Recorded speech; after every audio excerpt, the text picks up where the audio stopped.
अभी ताहिरा ने किया है 295C और 280 और 298, ये जब अमेंडमेंट्स हुई हैं उसके बाद से इस कानून का बहुत ज़्यादा मिसयूज़ हुआ है। और देखिए अब बात ये है कि इस वक्त ये पार्लियामेंट की जिम्मेदारी है और हम सिविल सोसाइटी से कब से ये बात कर रहे हैं कि इस कानून को बदलने की ज़रूरत है। बहुत ही अफसोस के साथ ये बात करनी पड़ रही है कि पाकिस्तान एक ऐसा मुल्क है जिसकी बुनियाद ला इलाहा इल्लल्लाह मुहम्मदुर रसूलुल्लाह है। एक इस्लामी मुल्क है, इस्लामी जमहूरिया पाकिस्तान है।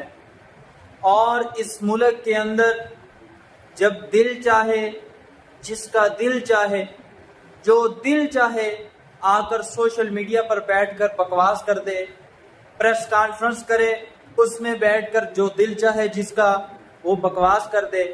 अब इस औरत की आपने गुफ्तगू सुनी, कह रही है कि पाकिस्तान में जो कानून बना 295C इसको ख़त्म कर देना चाहिए और या इसमें रद्द बदल कर देनी चाहिए। सबसे पहले ये समझ लें कि कैसा कानून है। 295C उस शख्स पर लागू होता है जो शख्स आप सल्लल्लाहु अलैहि वसल्लम की शान अक़दस में गुस्ताखी का मुर्तकिब हो। ये कानून उस शख्स पर, उस मलऊन पर लागू होता है। और इस कानून की सज़ा क्या है? जिस पर 295C दर्ज हो जाए उसकी सज़ा क्या है? उसकी सज़ा कम से कम उम्र कैद की है या उसकी सज़ा सज़ाए मौत है। इसके अलावा कोई चारा ही नहीं। इस औरत को, जिसकी घर में कोई इज्जत नहीं, कोई वैल्यू ही नहीं, वो आकर प्रेस कॉन्फ्रेंस कर रही है और प्रेस कॉन्फ्रेंस में बैठकर ये बकवास कर रही है कि इस कानून को बदलना चाहिए।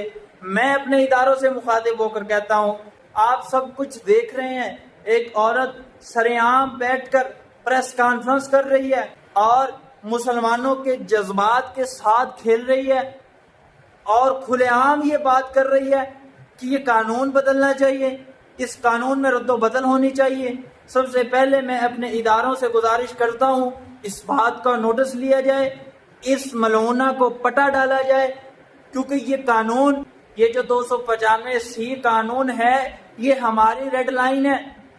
इसके बारे में हम कोई भी बात बर्दाश्त नहीं कर सकते, क्योंकि ये कानून मेरी ज़ात के लिए नहीं बना।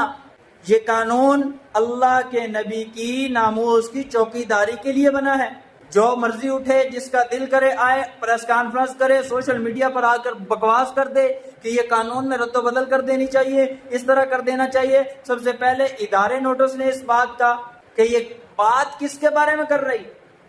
तुम होती कौन हो कि एक ऐसे कानून के बारे में कोई बात करो, एक ऐसे कानून पर उंगली उठाओ जो मेरे नबी की इज्जत की तहफ़्फ़ुज़ के लिए बना है। अब मैं इस औरत से सवाल करता हूँ, तुम्हें क्या ऐसी मजबूरी बन गई जो तुम्हें इस कानून से इख्तलाफ होने लगा? जो कानून मेरे नबी की नामूस की चौकीदारी के लिए बनाया गया, क्या वजह है कि तुम्हें इससे मुखालफत होना शुरू हो गई? हम अपने इदारों से मुखातिब हैं और बड़े पुरअमन अंदाज में ये आवाज़ बुलंद करते हैं कि इसका नोटिस लिया जाए और इस जैसी मलूना को इबरतनाक सज़ा दी जाए। सिर्फ ये मेरी आवाज़ नहीं, बल्कि पूरी पाकिस्तानी अवाम की आवाज़ है, अल्लाह के नबी के जानिसारों की ये आवाज़ है। कहने को तो बहुत कुछ है, बहुत बातें हैं, लेकिन खुलासा कलाम यही कि इस जैसे बदबख्त औरतों को पटा डाला जाए जो आकर अल्लाह के नबी की इज्जत की चौकीदारी के लिए जो कानून बना है उसके बारे में आकर बात करें, अल्लाह के नबी की इज्जत पर बात करें। यकीन जाने हमारे लिए कोई कानून बनाया गया हो उसके बारे में कोई बात करो, बर्दाश्त कर लेंगे, लेकिन इस कानून के बारे में कोई बात करेगा, आप ये हमसे तवक्को ना रखें कि हम खामोशी इख्तियार कर लेंगे, हम खामोशी से इस बात को एक्सेप्ट कर लेंगे। अल्लाह के नबी की इज्जत की खातिर हम कल भी मैदान में खड़े थे, आज भी मैदान में खड़े हैं, इंशाअल्लाह हमेशा मैदान में ही रहेंगे।